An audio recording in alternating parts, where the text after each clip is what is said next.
Welcome back, WNST, Taos of Baltimore. At Baltimore Positive, I am sporting my Coppin State hat today because I'm working on the new green screen here to keep all of our sponsor hats and friends and fun. A little Pizza John's hat here, but I got to keep it here because if I put it out here, it disappears. Luke Jones joins us now. He is not in the middle of the Inner Harbor. He is somewhere in Pennsylvania watching baseball. Not really watching baseball, right? We're not watching baseball. We're watching reporting of baseball, right? Because it's not like we gave them a $200 million a year television network 15 years ago, or that like their only core product is baseball. And specifically, they don't really like the Nationals very much, their baseball team. It blows my mind every year. And, you know, I know you want to talk me off the ledge because that's your job, Luke. But they do a lot of stupid stuff, and they've done horrible, painful things to me personally, to all sorts of people I know. But there is nothing that, in my mind, makes less sense than not putting your spring training games on when you have a television network. And I'll let you pick it up from there. But I heard that Trey Mancini returned. It seemed nice out on Twitter. And it was, and I want to give that a little bit of oxygen before we get into that, because what you just said, I don't disagree with you. I mean, I've talked about it for years, but great moment with Trey Mancini. It really was, for him to get the ovation with it being a limited capacity down at Ed Smith Stadium. The home plate umpire, kind of paused the game. The Pirates pitcher stepped off the mound. Everyone did that the way it should be done, and it really came across as a great moment on social media. So of course your next question is, why wasn't that on television? And everything you just said, I'm not going to disagree with you, and we've talked about it. And while I will say, when you look at how it generally goes around Major League Baseball, whether you're talking the Yes Network or NESN or any of the regional sports networks that have a rights deal with a local major league team, they typically won't show road games, but they, in the case of Yes, and I haven't looked at it this year, but I know in recent years, they're showing just about every home game. Same thing with NESN. Some markets aren't showing. Dude. I've run a radio station for 3 decades. I understand there are costs to doing this. I mean, I understand that, but I also understand, like, this is all you do. This is all you do. You do baseball. There's no feigning that you do anything else and put, Colonial League sports on or whatever the hell, Patriot League, whatever the hell you're putting on that nobody's watching, infomercials, advertorials, no news department, no news center, no news employees. I drive by, see Dempsey's name on the wall, over at the stadium. And I think to myself, like, there's going to be an end to this, right? Whether the old man dies, the kids, whatever. But there's no logic to not promoting the fact that you have a baseball team at this time of the year when you're allegedly, and, let's be honest, most years they stink, when you're allegedly trying to get people excited about this.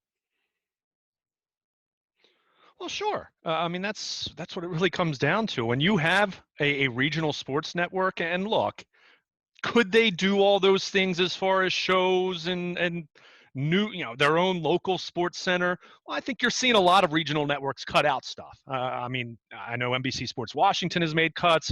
NBC Sports Network is going away later this year. So I understand the viability of that. Broke, man. However, I better get over here and support Alex Smith's restaurants or we're going to be in trouble around here, Right. But at the end of the day, to your point, when you own a regional sports network, I mean, there you go. That's your commercial for whatever you want to put on there to advertise your product. And especially when you're talking about a rebuilding franchise that has Adley Rutschman in camp as an invitee who can play in games, even though he's not on the 40-man roster, who has some other young prospects who are a couple years away. Not talking about the guys that we might see this year, although Yusniel Diaz hit a 2-run homer in the Grapefruit League opener, and there's a good example of someone who I think we'll see later on this season. But it really is such a colossal missed opportunity. And, in recent years, they've shown somewhere in the neighborhood of 6, 7, 8 games, which is on the lower end around Major League Baseball. Typically hasn't been the lowest, but it's been, in the lower tier. And now, dude, they could put you're in a position where you and I can figure out how to get a webcam on.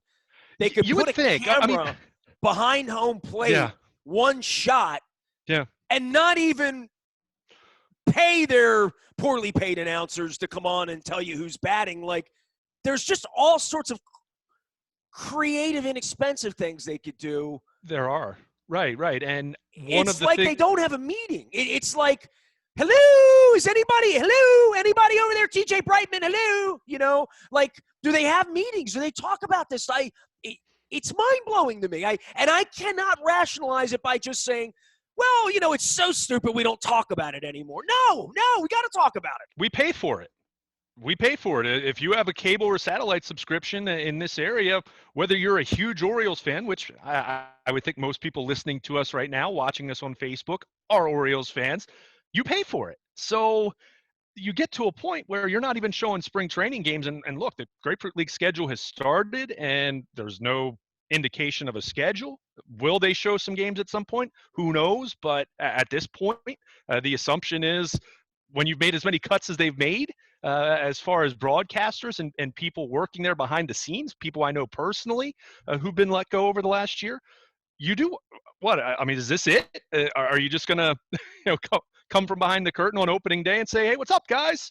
Download the new app"? I mean, it's bad business. And when you're talking about a rebuilding franchise, that expectations are again very low at the major league level in terms of wins and losses, which I get. I wasn't expecting that. I don't need it to be a 96 win team right now if you are building something. And I do trust what Mike Elias and the baseball side is doing. But in concert with that, you need to have a plan. You need to have a plan that you're keeping interest afloat. And one of the best ways to do that is to show major league games or spring training games where Hadley Rutschman and guys like that are going to be getting action here over the next couple of weeks. And I just think it's a colossal missed opportunity. And, as it relates to the baseball side, you want to do as much as you can to maintain interest, maintain your fan base, knowing you're going to lose people. And I understand that hardcore baseball guys like me, not talking as a media guy, but just someone who loves baseball and always has,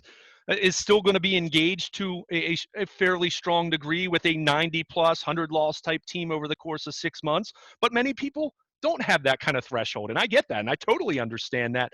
But you want to do everything you can to maintain that fan base so there's something there on the other side. So you're not in a position where you've killed off all interest to the point where, short of the team being in the World Series, no one's going to care. So it really, it's something that you're left scratching your head. And the point you just made, I cannot recall what club it was last year. I don't know if it was Tampa Bay.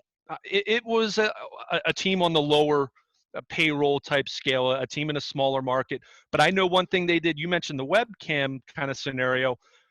At the very least, I know there was a club that their regional sports network picked up. They did not broadcast any games themselves, but they at least picked up the feed for some of that club's road games on other regional sports networks. So, for example, when the Orioles would play the Phillies, they would pick up the NBC Sports Philadelphia feed and show that on MASN.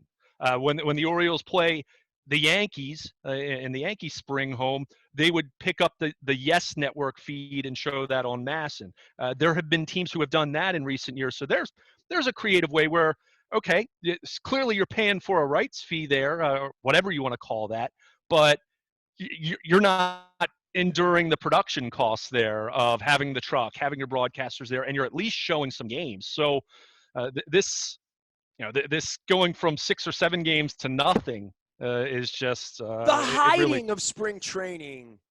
it's a shame. It's just not like, and when I think about how many lies these people have told all these years to go down to spring training and try to get Vero Beach all excited about this, these people in Sarasota, they promised them the sun, the moon, the stars, the stadium. Jana Marie came in. You've been there. It's beautiful. It's lovely. Not in the greatest neighborhood, not really near much, but it is lovely if you're willing to drive the 8 minutes out of your way to get there. And, we're 15 years into this now. We're a decade into the stadium being fixed, right? And instead of crowing about it, instead of setting up shop, instead of inviting everybody south, instead of making it the place to be, I mean, the Angeloses have never been able to figure out how to make their product the place to be. They just don't have it. They don't understand it. I mean, they understand how to make money. They understand how to sue people. They understand how to screw people, but they don't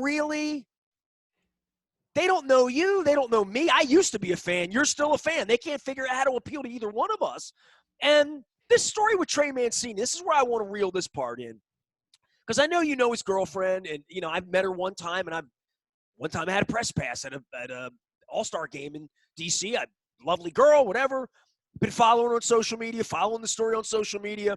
It finally, there's a comeback. There's this feeling you want to have. And the baseball team and the network aren't even – it kind of blows my mind. I mean, I don't even know what's next because now that he's back, it's going to be sort of taken for granted to some degree, all that he's gone through, because it feels like he's okay. And I think that's – of all the sports stories this year, I mean, whether it's Mo Gabber, whether it's Lamar and the Ravens and this and that, the Mancini story is the story of the year in any other universe in this city around sports, with the best young player on the team having this kind of a battle. Yeah, I think that's fair. I mean, the NFL obviously carries such a cachet and popularity that it's kind of its own entity in that way. But when you're talking about a human interest story here, and it's not just a marginal player either. I mean, this would be a great story if it were the 26th guy on the roster. If it were, a Stevie Wilkerson type utility player, that would be a great Lamar story. Jackson for now, right? Right. Yeah. I mean, until Adley Rutschman arrived, sure. So, I mean, it really is. It's disappointing, and I'll say this: they haven't necessarily shown the Grapefruit League opener on TV every year, but to be in a position where you have this unique circumstance where you do have a player coming back and he starts and he gets a hit in his first at bat on and a he gets a cold big weekend ovation in Baltimore in February, when you're trying to say to people, "Hey, right, we still play baseball here." It's bad enough if you're not going to show that game, which, again, I'm in agreement with you. That should have been on TV, and that should have been a big deal. But to not have a TV schedule released to indicate that, okay, maybe that game's not on, but you'll get to see Trey Mancini on Wednesday on MASN, and then he's going to, they're going to show Sunday's game. Dude, honestly, it might be the only thing that feels good the whole year about the team until they bring Rutschman up at whatever point they do that. And some people like you come to go down there and there's a rainbow and it's wonderful and all that. I mean, they'll be 30 and 72 by the time that happens or whatever, right? But the Mancini stories, one of the few things we can feel good about here. And I don't want to say we're going to feel good. I hope he stays healthy. I mean, my wife went through it. You're never fully there, but it feels like he's out there performing at this point. There's no better story. I mean, the Terps, March Madness, I'm wearing my Coppin hat, like lacrosse, whatever. We're all getting shots. My wife's getting her vaccine this weekend. Like all of that, that's all great news. But from a sports perspective, for what I've done for 30 years here, the Mancini story, there's no larger story for me in this calendar year. Right. I mean, the Ravens don't play another meaningful game in over 6 months. So when you consider that, especially, I mean, it really is such a highlight in that way. And there are other things to look forward to with the Orioles. I mean, there are other young pitchers that are going to be on this team, and we'll see some guys, some other guys who are intriguing. Potential pieces for their future. But you're right. I mean, you're talking about a guy who had a monster 2019 season, was the team's most valuable player, voted by the local media. And he's a good guy. He's not Albert Bell. Right. He goes away at the same time that sports go away, and the same time that our lives have gone away to varying degrees as far as just how life has changed with the pandemic. And I said this to you last week when we were talking about it. I think the juxtaposition of baseball season and Trey Mancini returning and knowing vaccines are ramping up, knowing that it feels like we're at a point where we're seeing the light at the end of the tunnel. Not that it's next week, but it's coming, as opposed to just being in, staring into an abyss of how long this is going to last.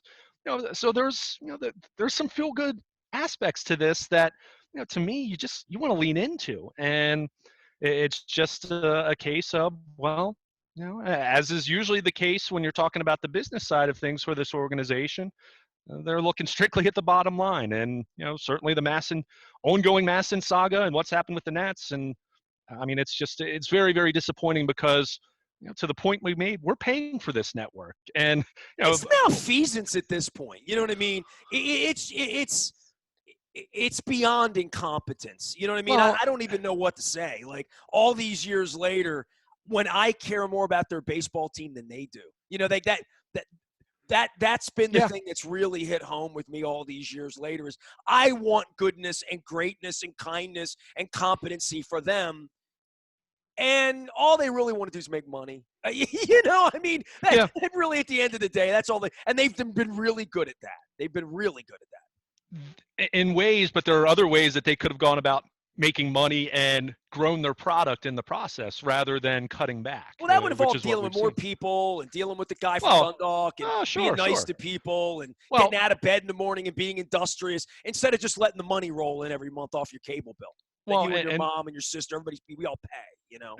What's really disconcerting for me when you're looking at this from a baseball standpoint is I'm still a big believer in Mike Elias. I'm a big believer in Sig Mejdal. I like what they're doing. I think you see their farm system really becoming a reputable, legitimate top 10 kind of farm system and ascending in the process. And now you're adding in international talent that will hopefully give them a boost in the coming years. And so they're doing so many things right on the baseball side, but on the business side where you've seen how this is played out with MASN, and who knows what's going to happen in terms of fans and attendance and how all that works.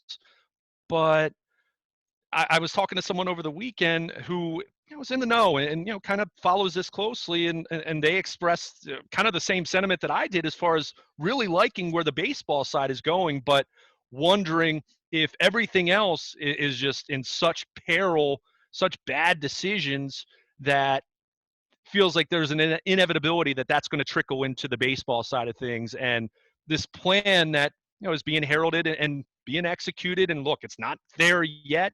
Not saying that they're on the cusp of contending yet. I think that's clear. But there was a sentiment talking to this individual that that side's inevitably going to get messed up because they can't figure everything else out. And whether it's MASN, whether it's whatever else you're talking about on the business side, I mean, I can't believe that Mike Elias called everybody in the sport. Sig Mejdal called everybody in the sport, knowing that they had been cheating down there, and they clearly knew that. I mean,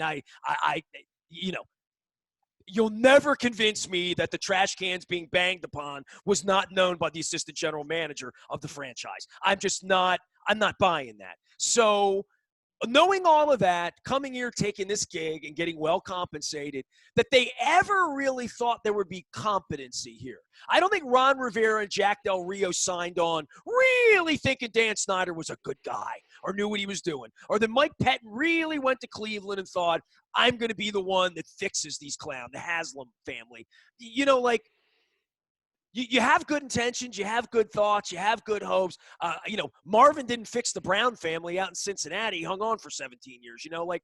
I don't know when that philosophy can change amongst really wealthy people who live their lives the way they live their lives. John Angelos is in Nashville this morning wearing his boots. He doesn't have to worry about what he's eating for dinner tonight. The team's fine. It'll sell for $1.6 billion whenever it sells. Yeah, we're in tough times right now. We don't have to work too hard. We're in the middle of a plague. Sig and Mike, we're going to lose 100, but we can wink, wink, wink and bring that kid up in August, and hopefully he stays healthy and everything's good. There's no getting out of bed in the morning and figuring out how to make it great. I don't know. I haven't met anyone who gets out of bed over there to try to make the business better. I literally, because if you're trying to make the business better, you got to get John and Peter and Mama, and you got to get somebody at the top engaged, because there's never been any engagement with the community there, with business, with fans, with broken relationships. And I'm not the only broken relationship. I'm just the really famous broken relationship. They had a broken relationship with Brooks for a number of years, right? I mean, John Lowenstein, these kind of people are gone. I'm assuming as I turn the corner and see Dempsey's name on the side of the building, that's probably a harsh relationship right now, because I've watched Rick Dempsey's act for 4 decades. It would seem to me his skin would be pretty thin. And it would seem to me that they're now chasing the Tom Davises and the Rick Dempseys and, the Dave Johnsons and, the local people after they've chased me 15 years ago. But they kind of chase everybody at some point. And I'm wondering when the scorched earth is over and they lose 100 more this year, Like, what's going to be left of this? I keep asking that question because every year we come in and we say, well, they made a good decision. They gave a bunch of money to Mike Elias, and they gave money to Sigma Dell. Then the next year, well, they stunk, but man, they drafted the number one kid out of Oregon, and at least they're going to sign him and give him the money. And they opened up internet. I mean, they are these baby steps on But the that's a baseball rebuild. side, right? See now, yeah, right? On the But rebuild. that's a But rebuild. on the business side, it's spring training. The star player in their team fought back from cancer, and they can't even figure out how to get a mic flag down there on a Sunday afternoon, like in February. It's mind blowing. It's really mind blowing. Sure. I mean, I've said this to you before. If you want rebuilding, and that's what everyone clearly saw, that they had no choice in 2018. They had held on to what had been the remnants of a fun 5-year run, but it was very clearly over. They had no other recourse but to do what they've now done since then. If you truly want to try to build a meaningful, sustainable winner, they could have spent a bunch of money, and guess what? They still wouldn't have won jack squat the last 2 or 3 years. Well, if they would have given the money to Machado instead of Chris Davis, they would have had would still something, stink. but they still would They'd stink. still stink, yeah. right? You'd They'd have have Manny their pitching. Machado, and you'd stink, and you'd be looking to trade him probably. So, and they'd probably get a better return than Yusniel Diaz and Dean Kramer anyway. But I don't. Again, this is what I was talking about a few minutes ago.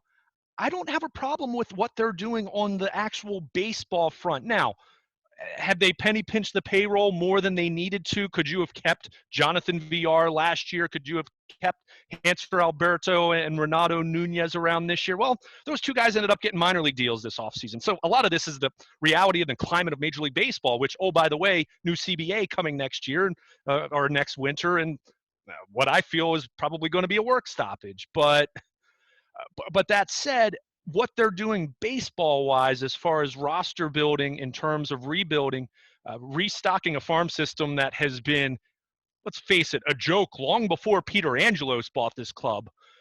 Go back to the mid-'80s or early '80s when that really started drying out.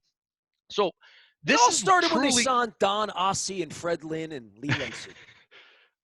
Yeah, I mean that's kind of where that's kind of where it transitioned, right? Their farm system dried up, and you're chasing the ghost of 1983, and think about it. And then your owner comes in and hates everything he can't control and decides Latin players, these Asian players, we don't want any of them around here. We drive American vehicles. We want American players.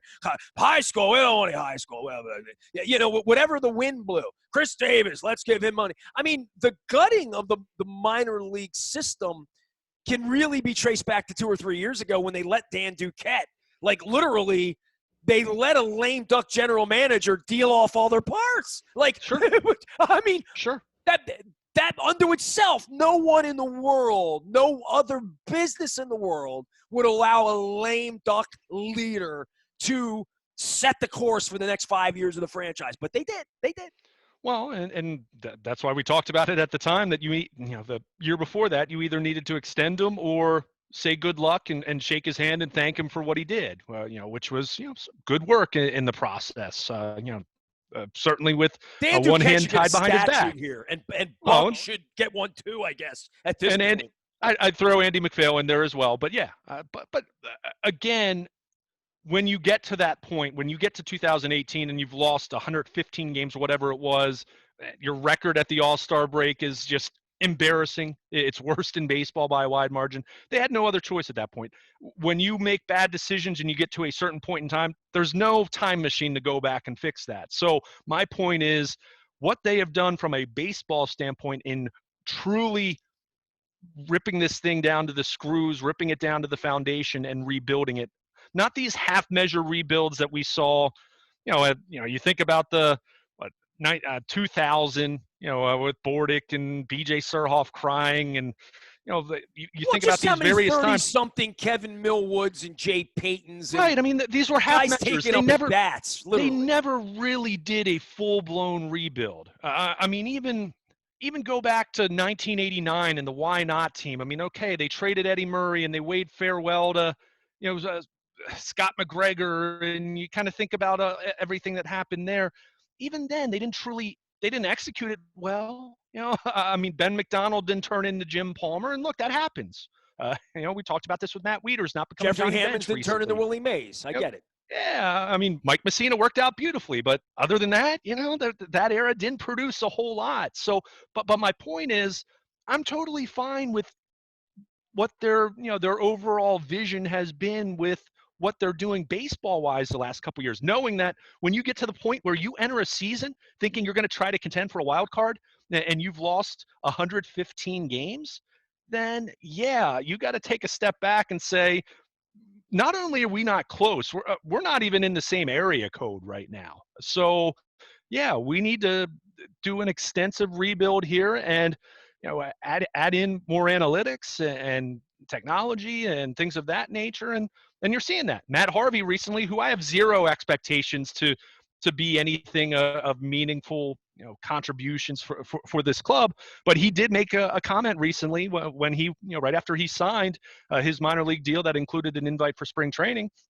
He said that looking at the Orioles with what they do now from an analytics standpoint, from a technology standpoint, from a sports science standpoint, he was drawn to that. And why wouldn't he be? Because he's a guy who's been awful for 4 years now. And if the Orioles have some kind of secret sauce to get his career back on track, then good for him, good for them. But so it does show that they have made progress in certain ways. But when you bring it back to the business side, the financial side, the long-term stability, when you sign a 2-year stadium lease rather than a 30-year, these are all questions. And fans who are paying attention to that closely are concerned about that. And then the fans who aren't paying as close attention, might not be thinking about stadium leases and who's on the MASN broadcast, but they're seeing a team that's losing so much, so they're not engaged either. So it's just it's concerning. And for everything that I am encouraged by, there are 2 or 3 other things that concern me from a long-term prosperity standpoint looking at this franchise right now. He is Luke Jones. You can find him at Baltimore Luke and Luke at WNST.net. It is we're watching some Terps. We're preparing for football and thinking a little bit of football here as we get into free agency. But these are the slow times, right? These are the times that if I guess March Madness, you're a hockey fan, basketball fan on those nights, but from a baseball perspective, this would be like I'm watching the palm trees and seeing some baseball from Florida. There is a sort of the body clock getting going here, right?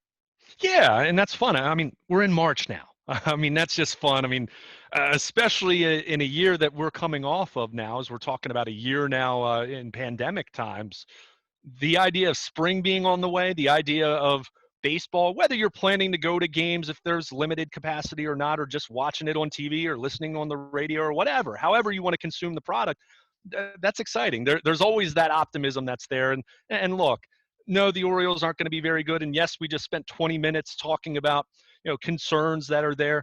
It's still baseball, and for those who love baseball, there's always that reliability that it's there every night. And there's something charming to that as you get into warmer weather and thinking about being outside with your family and cooking on the grill and having some drinks in the backyard. I mean, I smell crab cakes.